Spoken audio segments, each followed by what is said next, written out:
शनि, राहु और बृहस्पति करेंगे दुनिया को तबाह। जानिए नस्त्रेदमस अच्युतानंद बाबा वेंगा की भविष्यवाणी। वर्ष 2020 के बाद से महामारी, भूकंप, बाढ़, दंगे, विद्रोह, आंदोलन, तख्तापलट, युद्ध, आतंकवाद और महंगाई की चपेट में देश जूझ रहा है।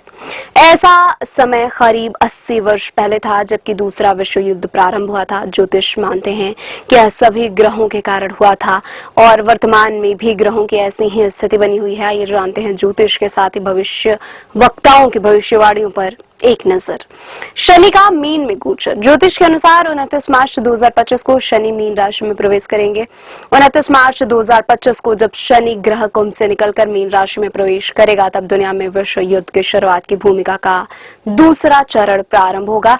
एशिया, यूक्रेन, इसराइल, हमास के बाद बदलती दुनिया में अब नए मोर्चों पर युद्ध का बिगुल बज चुका है। कुंभ राशि में स्थित शनि के प्रभाव के कारण अकाल, युद्ध, विस्फोट, भूचाल, महामारी के साथ ही जनवरी माह 2025 में कोई बड़ी प्राकृतिक आपदा आने की संभावना है, जिसके चलते बड़ी तादाद में जन और धन की हानि होने की आशंका है।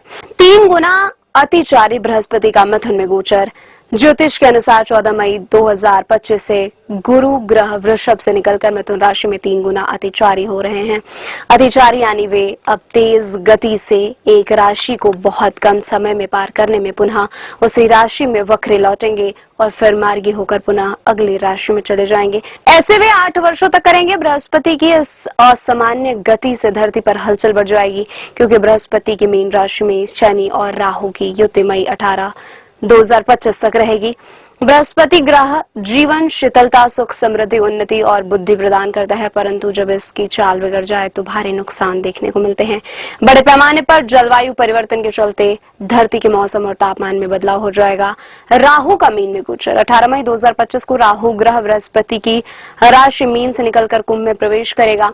कुंभ में राहु के जाने से देश दुनिया में हलचल और तेज हो जाएगी। कोरोना वायरस की तरह किसी नई महामारी के आने की संभावना है। टेक्नोलॉजी इतनी विकसित हो जाएगी जिसकी कभी किसी ने कल्पना नहीं की होगी। लोग अंतरिक्ष में जाने की योजना बनाएंगे। 13 दिन का पक्ष। हिंदू पांचांग के अनुसार संवत 2081 में इस बार आषाढ़ माह में 15 दिन के बजाय 13 दिन का पक्ष रहा। यह पक्ष 23 जून से शुरू होकर 5 जुलाई तक को समाप्त हुआ। कहते हैं कि 13 दिन के पक्ष के चलते देश और दुनिया में प्राकृतिक आपदाएं, युद्ध, विद्रोह, महामारी और भूस्खलन, भूकंप और बादल फटने जैसे हादसे होते हैं। जब जब यह पक्ष आया है तो दुनिया में तबाही का दौर भी शुरू हुआ है। नस्त्रेदमस की भविष्यवाणी 521 वर्ष पूर्व हुए नस्त्रेदमस के अनुसार 27 अक्टूबर 2025 को मेष के प्रभाव में तीसरे किस्म की जलवायु आएगी। एशिया का राजा, मिस्र का भी सम्राट बनेगा। युद्ध, मौतें, नुकसान और ईसाइयों की शर्म के हालात बनेंगे। 1 मील व्यास का एक गोलाकार पर्वत अंतरिक्ष से गिरेगा और महान देशों को समुद्री पानी में डुबो देगा। यह घटना जब होगी जब शांति को हटकर युद्ध, महामारी और बाढ़ का दबदबा होगा। इस उल्का द्वारा कई प्राचीन अस्तित्व वाले महान राष्ट्र डूब जाएंगे। तबाही के बाद शांति होगी। इस शांति के पहले पूरी दुनिया में 72 घंटे का अंधेरा छा जाएगा। पहाड़ों पर बर्फ गिरेगी और कई देशों के युद्ध शुरू होते हैं खत्म हो जाएंगे। ऐसा एक प्राकृतिक घटना के कारण होगा। बाबा वेंगा की भविष्यवाणी 113 वर्ष पूर्व हुए बाबा वेंगा के अनुसार वर्ष 2025 में यूरोप की आबादी लगभग खत्म हो जाएगी या शून्य हो जाएगी। बाबा वेंगा के अनुसार महान युद्ध होगा जिसमें ड्रैगन दुनिया की सबसे बड़ी महाशक्ति बन जाएगा। उन्होंने कहा कि एक मजबूत ड्रैगन मानवता को जब्त कर लेगा। अच्युतानंद की भविष्यवाणी 514 वर्ष पूर्व ओडिशा में हुए संत अच्युतानंद दास की भविष्यवाणी का अनुवाद करने वाले लोगों के अनुसार 29 मार्च 2025 को जब शनि ग्रह कुंभ से निकलकर मीन राशि में प्रवेश करेगा तब दुनिया में विश्व युद्ध की शुरुआत की भूमिका का दूसरा चरण प्रारंभ हो जाएगा। जब गगन गादी संभालेंगे तब जगन्नाथ का मंदिर समुद्र के जल में डूब जाएगा। मंदिर क्या संपूर्ण ओडिशा में जल प्रलय होगी।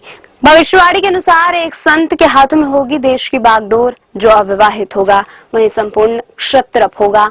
जब गगन गादी पर होंगे और ओडिशा के दिव्य सिंह राजा गादी पर होंगे तब भारत पर आक्रमण होगा। उल्लेखनीय है कि वर्तमान में ओडिशा के राजा देवी सिंह गजपति गद्दी पर विराजमान हैं और गगन नामक सेवक भी जगन्नाथ मंदिर की गद्दी पर विराजमान है।